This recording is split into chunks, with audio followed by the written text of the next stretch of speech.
Good morning student, welcome to physics class. This video is related to 12th English medium student. As you know, we are discussing about the nuclear physics chapter. In previous lecture we discussed about the nuclear reactor. जो इससे पिछला lecture था उसमें हम लोगों ने nuclear reactor के बारे में डिस्कशन किया था। चाहे रिएक्टर हो चाहे एटम बॉम्ब हो, ये काम तो न्यूक्लियर फिजन के ऊपर ही कर रहे हैं, यानी फिजन प्रोसेस पर ही ये वर्क कर रहे हैं। तो आज हम आपको पढ़ाने वाले हैं complication in nuclear fission reaction.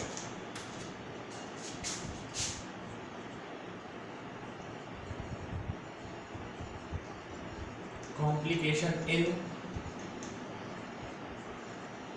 Nuclear fission reaction. Complication का मतलब समस्या। फिजन रिएक्शन में क्या क्या प्रॉब्लम हमको फेस करनी पड़ती है। वैसे मैं आपको बता दूं कि यूरेनियम के मेनली दो आइसोटोप पर हम बात करते हैं। एक है 92 यूरेनियम 235 और एक है 92 यूरेनियम 238। ये लगभग 0.7% मिलता है और ये मिलता है 99.3%।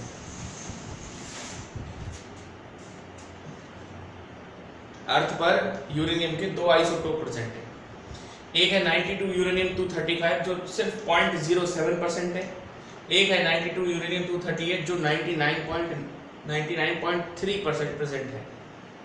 लेकिन आप जानते हैं कि फिजन रिएक्शन इस वाले यूरेनियम से नहीं हो सकती। तो ये तो एक तरह से हमारे लिए गार्बेज है, कचरा है, ये इसका कोई मतलब नहीं है। हमारे फिजन रिएक्शन इससे होती है। अब इस फिजन रिएक्शन में क्या क्या हमको प्रॉब्लम फेस करनी पड़ती है हम उसको देखेंगे, है ना। तो सबसे पहली प्रॉब्लम है neutron loss problem.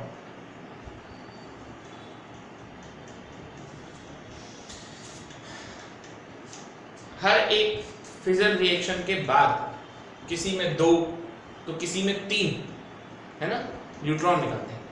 After every fission process there may be 2 और 3 न्यूट्रॉन आर रिलीज। हर फिजन रिएक्शन के बाद या तो 3 निकलेंगे या 2 न्यूट्रॉन निकलेंगे। These 3 neutron are able to disintegrate 3 other uranium nucleus. ये 3 न्यूट्रॉन आपके औरों को भी डिसइंटीग्रेट करने के लिए तैयार रहते हैं। लेकिन आपको पता है कि ये न्यूट्रॉन जो हैं, हमें क्या मालूम है कि ये यूरेनियम पे जाके टकराएगा। कोई इसकी कोई फिक्स गारंटी नहीं है कि जो न्यूट्रॉन रिलीज हुए हैं वो जाते ही सीधे उनको क्या मिलेगा, यूरेनियम मिलेगा, है ना। तो इसको बोलते हैं न्यूट्रॉन लॉस प्रॉब्लम। ऐसा हो सकता है कि रिएक्शन में जो 3 न्यूट्रॉन हैं उन तीनों में से एक भी ना मिले यूरेनियम। अगर ऐसा हुआ तो क्या रिएक्शन सस्टेन कर पाएगी? नहीं कर पाएगी। इसीलिए हम आपको बता रहे हैं कि हर रिएक्शन के बाद जो भी न्यूट्रॉन रिलीज होते हैं, इसमें जो भी न्यूट्रॉन आपके फ्री होते हैं, जो इधर उधर भागते हैं, तो बहुत कम चांसेस हैं कि वो यूरेनियम से जाकर मिले। हाँ, इसके चांसेस बढ़ाए जाते हैं अगर यूरेनियम का एक साइज हम डेफिनेट साइज कर लें, और यूरेनियम का मास भी डेफिनेट रखना पड़ता है। क्योंकि अगर एक लिमिट से ज़्यादा अगर आपने यूरेनियम का मास कर दिया तो वो खुद ही रिएक्ट कर लेता है। उसको अपन बोलते हैं क्रिटिकल मास। तो कम से कम इतना बड़ा उसका साइज होना चाहिए और इतना उसके अंदर मास होना चाहिए कि आसानी से जो न्यूट्रॉन रिलीज हुआ है फिजन रिएक्शन से, वो आसानी से यूरेनियम तक पहुंच जाए। और जब वो यूरेनियम तक पहुंच जाएगा तो फिर वो यूरेनियम को डिसइंटीग्रेट कर पाएगा। ठीक है, पहली प्रॉब्लम तो न्यूट्रॉन लॉस प्रॉब्लम थी। दूसरी देखिए, न्यूट्रॉन एनर्जी प्रॉब्लम।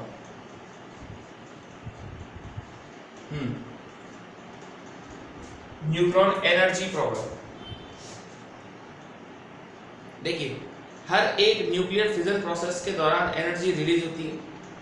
हर एक न्यूक्लियर फिजन प्रोसेस के दौरान क्या होती है, आपकी एनर्जी रिलीज होती है। और जो न्यूट्रॉन रिलीज होते हैं उनकी एनर्जी लगभग 2 मेगा इलेक्ट्रॉन वोल्ट होती है।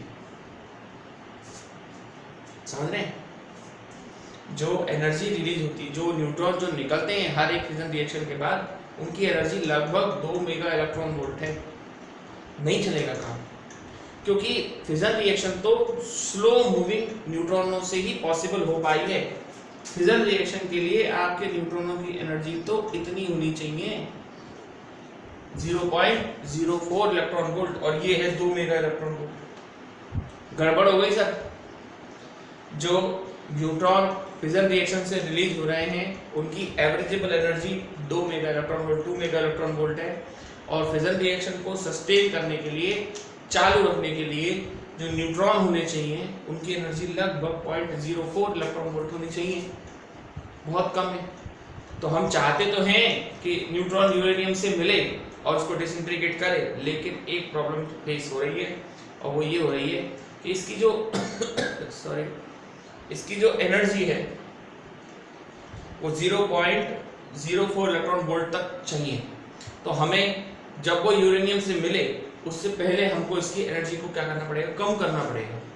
और न्यूट्रॉन की एनर्जी को डिक्रीज करने का जो काम करते हैं उसी को अपन बोलते हैं मॉडरेटर।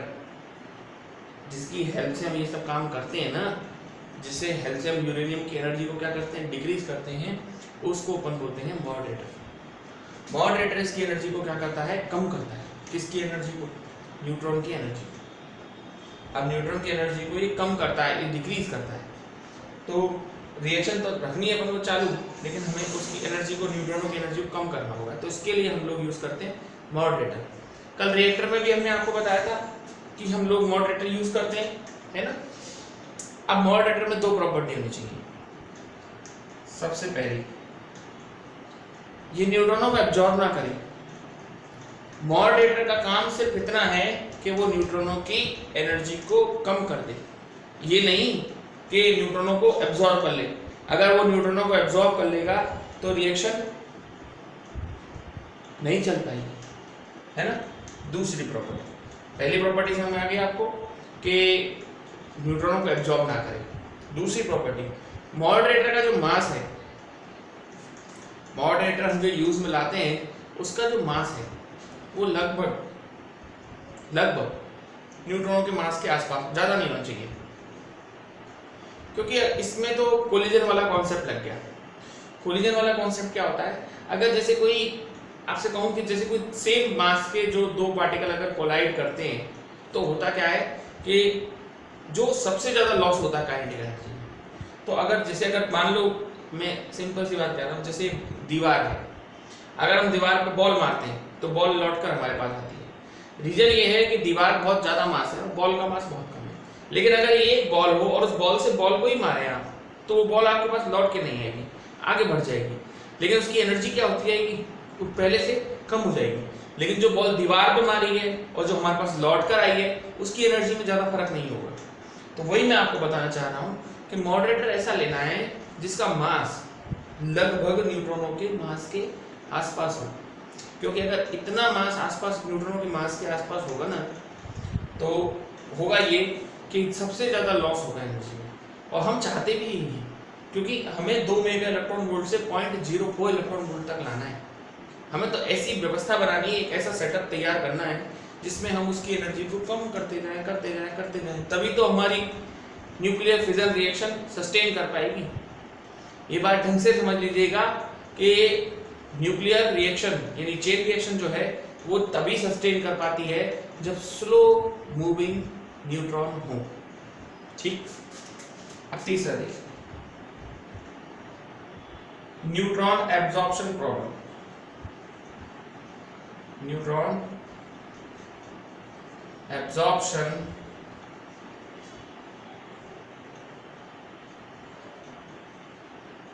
प्रॉब्लम मतलब क्या है? देखिए, मैंने कहा ना, यूरेनियम के 2 न्यूक्लियाई हैं, 92 यूरेनियम 235 और 92 uranium 238। 92 uranium 238 is one of the good absorber of neutron. लेकिन ऐसे न्यूट्रॉनों को एब्जॉर्ब नहीं करता, ये केवल उन्हीं न्यूट्रॉनों को एब्जॉर्ब करता है जिनकी एनर्जी 1 to 100 इलेक्ट्रॉन वोल्ट के बीच में हो। ऐसे न्यूट्रॉन जिनकी एनर्जी 1 to 100 इलेक्ट्रॉन वोल्ट के बीच में हो, उनको ये एब्जॉर्ब कर लेता है। कौन एब्जॉर्ब कर लेता है? यूरेनियम 238। आप कहोगे सर हम तो यूरेनियम 235 काम में लाते हैं, यूरेनियम 238 कहाँ से आएगा? देखिए मैंने कहा ना 99.3% यूरेनियम 238 होता है। आप यूरेनियम 235 भी इसी में से ही प्रेजेंट होता है 238 में। प्योरेस्ट फॉर्म तो यूरेनियम 235 की किसी के पास नहीं है। तो हम जो फ्यूल यूज करते हैं उसमें कुछ हिस्सा यूरेनियम 238 का भी प्रेजेंट होता है। अब यूरेनियम 238 का प्रेजेंट होता है और अगर मान लीजिए हम 2 से 0.04 इलेक्ट्रॉन वोल्ट तक एनर्जी को ला रहे हैं, यानी 2 मेगा इलेक्ट्रॉन वोल्ट से उसकी एनर्जी को कम करते हुए 0.4 इलेक्ट्रॉन वोल्ट तक ला रहे हैं, तो इतनी एनर्जी कम करते समय हमें ध्यान रखना है कि 1 से 100 to 100 इलेक्ट्रॉन वोल्ट के जो न्यूट्रॉन होंगे उनको यूरेनियम 238 क्या कर जाएगा? एब्जॉर्ब कर जाएगा। समझ गए? इसलिए मुलाकात तो होनी है यूरेनियम से, लेकिन जब एनर्जी 100 से भी नीचे है, क्योंकि एक आपने तो कम करी एनर्जी, 2 से कम की। मान लो आपका न्यूट्रॉन गया, उसकी एनर्जी 1 to 100 इलेक्ट्रॉन वोल्ट के बीच में आ रही, तो उसे तो ये एब्जॉर्ब कर जाएगा, रिएक्शन नहीं हो पाएगी। रिएक्शन तो जब ही होगी जब 0.04 इलेक्ट्रॉन वोल्ट के आसपास हो। इसका भी इलाज है। इसका इलाज ये है कि आप यूरेनियम को यूज तो करो, रॉड की फॉर्म में यूज करो और डिफरेंट प्लेसेस पर इसको रखो। ठीक है, तो ये इसका इलाज है। दूसरे वाले का इलाज ये था कि आप इसको मॉडरेटर का यूज करो। तीसरे वाले का इलाज ये था कि क्रिटिकल मास के आसपास का लो, है ना। आप कहोगे सर इतनी सारी कॉम्प्लिकेशन है, फिर ये रिएक्शन हो कैसे रही है? देखिए कॉम्प्लिकेशन हर काम में होती है, हर रिएक्शन में होती है, उसे दूर करके ही तो सॉल्व करना एक तरीका साइंस का, यही तो मतलब है, वही इसमें किया गया है। तो ये न्यूक्लियर फिजन कंप्लीट हो चुका है, बिल्कुल कंप्लीट हो चुका है। इसमें अब कुछ भी ऐसा नहीं है जो हमें बताना। ठीक है, एक बार देख लीजिए आप इसको।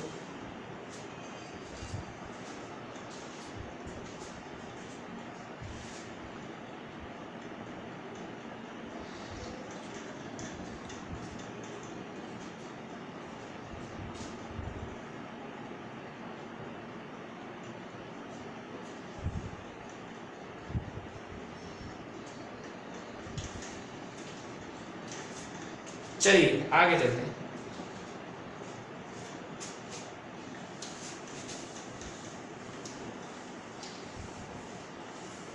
अब ये चैप्टर बहुत छोटा रह गया है, लगभग एक आध दिन का ही मान के चलिए आप इसे। चलिए मैं पहले आपको एक बहुत अच्छा क्वेश्चन कराता हूँ, है ना, उसको देखिए आप पहले।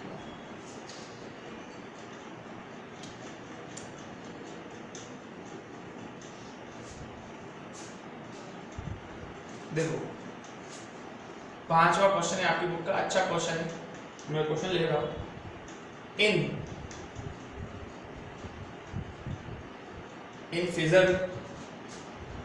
इन fission of uranium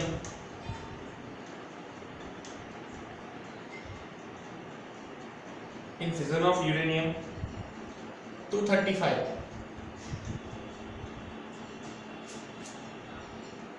200 mega electron volt energy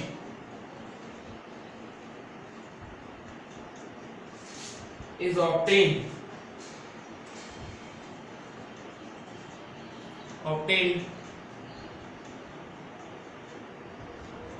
a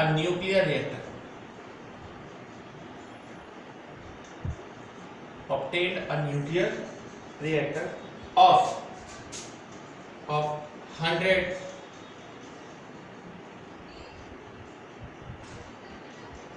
kilowatt power using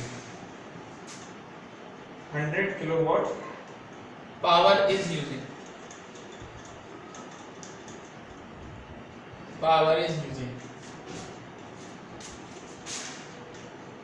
uranium 235 as fuel in the reactor.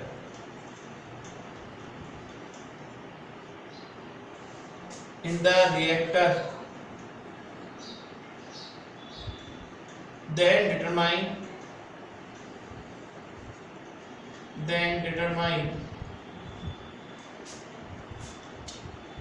the number of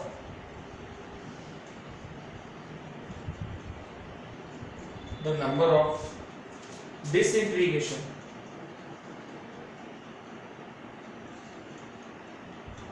disintegration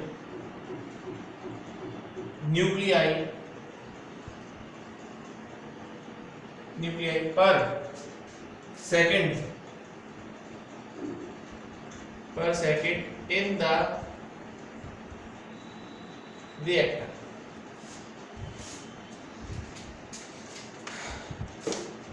question काफी बड़ा है।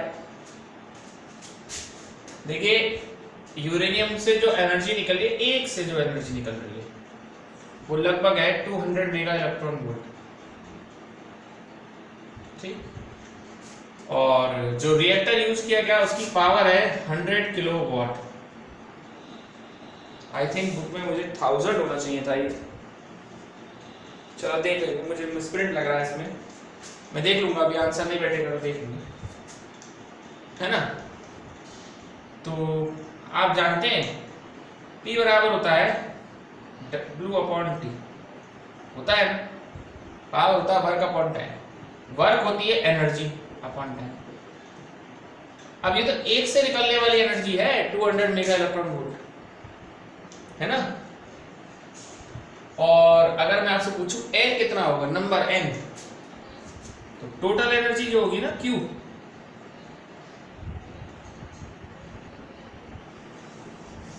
Total energy N into Q होनी चाहिए।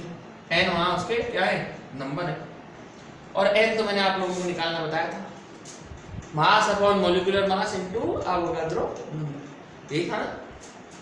अगर आप नंबर निकालना चाहें किसी के, mass upon molecular mass into Avogadro number, और क्वेश्चन में शायद मेरे हिसाब से यही पूछा है।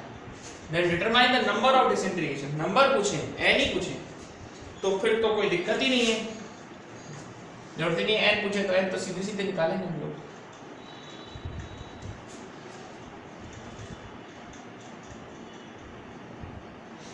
हाँ जी बताइए, टाइम दिया है इसमें, दिया है, 1 सेकंड में देखो, है ना। Power using as a fuel reactor determine the number of, इसमें दिया है 100 kilowatt power is using as a fuel in the reactor and determine the number of disintegration per second, यानी t की वैल्यू 1 सेकंड हो जाएगी, कोई issue नहीं है। t की जगह 1 सेकंड ले लेंगे, ठीक। तो n इक्वल टू हो जाएगा P अपॉन Q, और t की जगह तो 1 हो जाएगा। अब ध्यान रखना Q को आपको चेंज करना पड़ेगा मेगा इलेक्ट्रॉन वोल्ट में, और इलेक्ट्रॉन वोल्ट में कभी फिजिक्स में कैलकुलेशन होती नहीं है, आंसर मिल जाएंगे आपको इलेक्ट्रॉन वोल्ट में, आपको उसे किस में बदलना पड़ेगा, जूल में। तो वही करते हैं, आइए पावर लेना है अपन को 100 किलोवाट, वैसे ये 1000 होगा पर अभी देखते हैं, चलो ठीक है। 100 किलोवाट, किलो का प्रीफिक्स लगा दिया, t 1 सेकंड है ही है, 200 ये आ ही रहा है मेगा इलेक्ट्रॉन वोल्ट, मेगा का मतलब 10 की पावर 6, इलेक्ट्रॉन वोल्ट का मतलब 1.6 इंटू 10 की पावर -19। तो आइए इसको सॉल्व कर लेते हैं।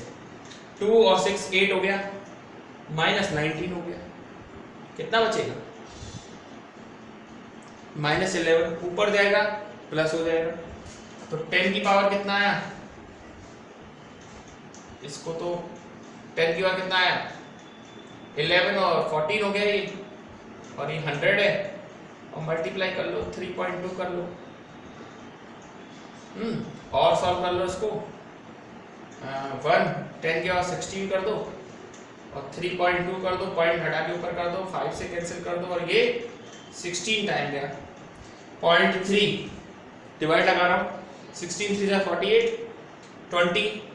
20 में 1 टाइम जाएगा, फिर 40, फिर 2 टाइम जाएगा, 10 की पावर कितना आया 16, और 3.12 10 की पावर कितना आया 70। एक बार चेक कर लेते हैं आंसर,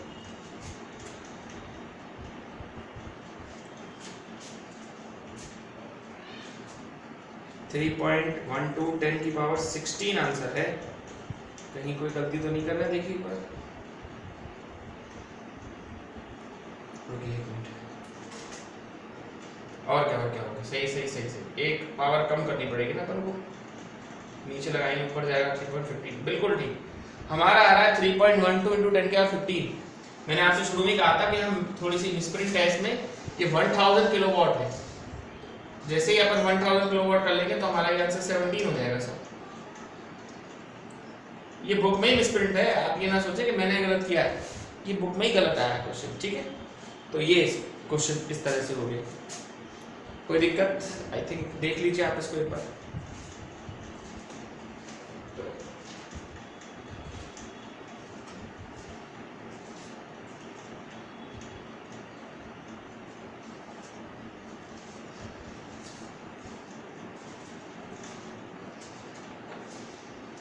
चलिए आगे चलते हैं, आइए।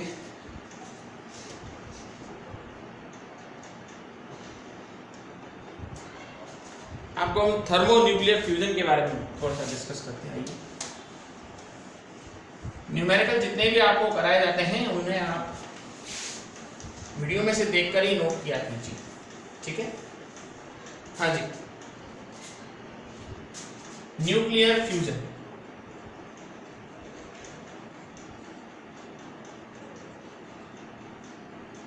न्यूक्लियर फ्यूजन, न्यूक्लियर फ्यूजन क्या होता है?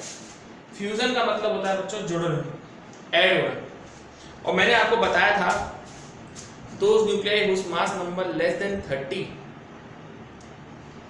ऐसे न्यूक्लियाई जिनके मास नंबर कम होते हैं, जो स्टेबिलिटी लेने के लिए आपस में ज्वाइन होते हैं। Those nuclei whose mass number less than 30 to find stability, these nuclei are joined together and create a heavy nucleus. This is called nuclear fusion. ऐसे न्यूक्लियाई जिनके मास नंबर बहुत कम है, लेस देन 10 है, those nuclei with mass number less then 10, ऐसे nuclei जिनके mass number 10 से भी कम है ना, स्टेबिलिटी गेन करने के लिए, 10 से भी कम है तो स्टेबिलिटी गेन करने के लिए ये न्यूक्लियाई क्या होते हैं, आपस में ज्वाइन होते हैं और ज्वाइन होकर ये हैवी न्यूक्लियस बनाते हैं। इस प्रॉपर्टी को ऊपर न्यूक्लियर फ्यूजन कहते हैं। बहुत असंभव सी बात है, क्यों? देखिए मैं एक एग्जांपल लेता हूँ, जैसे एक ड्यूटेरियम के न्यूक्लियाई है, इसे एक दूसरे ड्यूटेरियम के न्यूक्लियाई के साथ ज्वाइन करो, आप जुड़ जाएगा?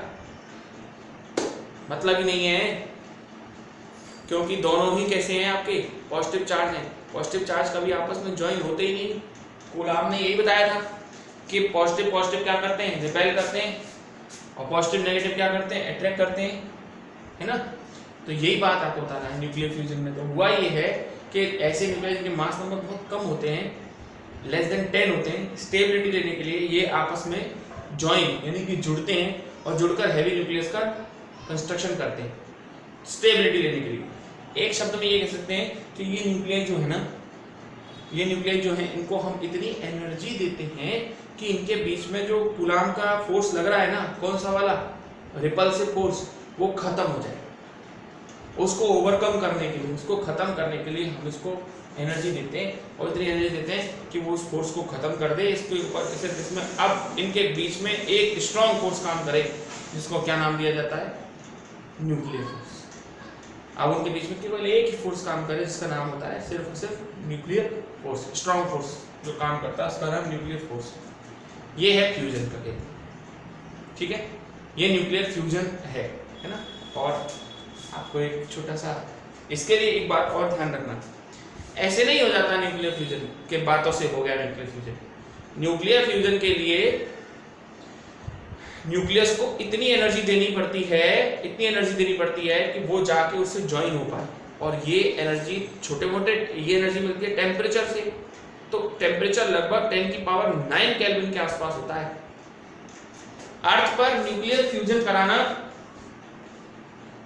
प्रैक्टिकली बहुत मुश्किल है, हालांकि करा लिए लोगों ने, बट बहुत बहुत कह सकते हैं हरकुलन टास्क है, ठीक है।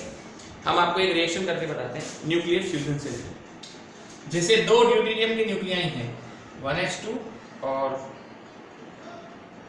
दूसरा ले लेते हैं हम एक और 1s2, ठीक है। ये आपस में जुड़ते हैं और बनता है 1h3। क्या रिएक्शन स्टेबल है? आप बताइए। नहीं है, क्योंकि नीचे दो हैं, नीचे दो हैं और ऊपर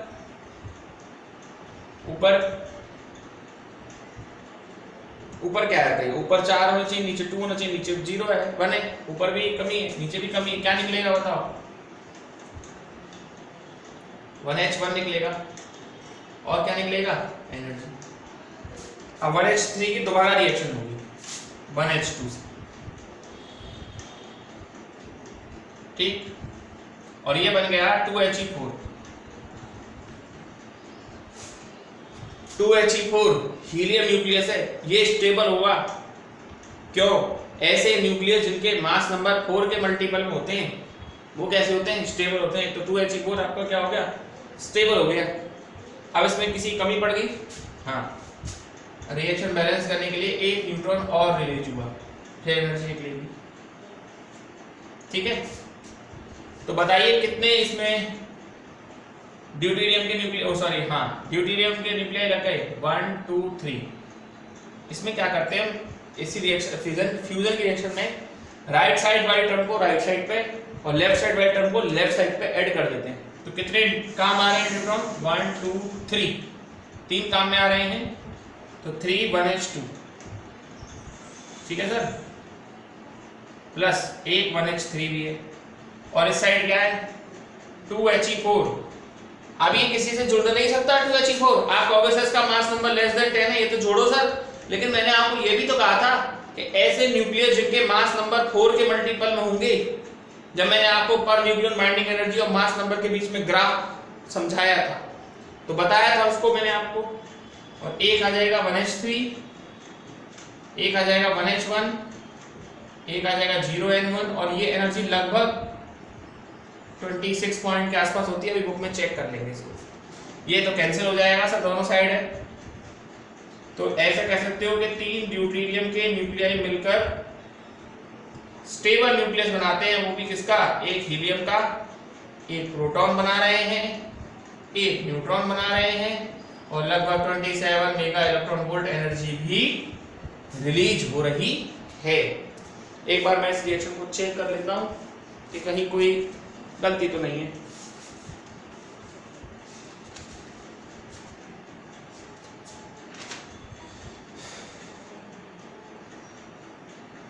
हाँ, गलती है, और ये है कि ये लगभग 21 है, ये 21.6 मेगा इलेक्ट्रॉन वोल्ट एनर्जी निकलती है। 27 वाली दूसरी रिएक्शन 21.6 मेगा इलेक्ट्रॉन वोल्ट ये एनर्जी निकलती है, ठीक है। देखिए इसमें हुआ क्या है, ड्यूटेरियम स्टेबल नहीं है। स्टेबल वही न्यूक्लियाई होते हैं जिनके मास नंबर 4 से पूरे पूरे चले जाए, है ना। दूसरा, ये 10 से कम भी है, तो फ्यूजन तो उसमें होना ही होना है। तो एक ड्यूटेरियम का न्यूक्लियाई और एक ड्यूटेरियम का न्यूक्लियाई दोनों मिलकर इन्हें बनाया है ट्राइटियम। रिएक्शन बैलेंस नहीं है, देखो नीचे 2 है, इधर 1 है, नीचे ऊपर 4 है, इधर 4 है, इधर 3 है, यानी कोई एक ऐसा एलिमेंट निकलेगा जिसका मास नंबर भी 1 होगा और चार्ज भी 1 होगा। ऐसा तो तुम्हारा प्रोटॉन ही है 1H1 प्लस एनर्जी। हर रिएक्शन से एनर्जी निकलती है, ठीक है। अगली बार ये 1H3 स्टेबल नहीं है। क्यों नहीं है स्टेबल? 4 से पूरा पूरा थोड़ी जा रहा है, फिर 1H3 दोबारा जुड़ा 1H2 से और बन गया 2He4। इसे छेड़ने की अब जरूरत नहीं है क्योंकि ये क्या है, अपने आप में स्टेबल।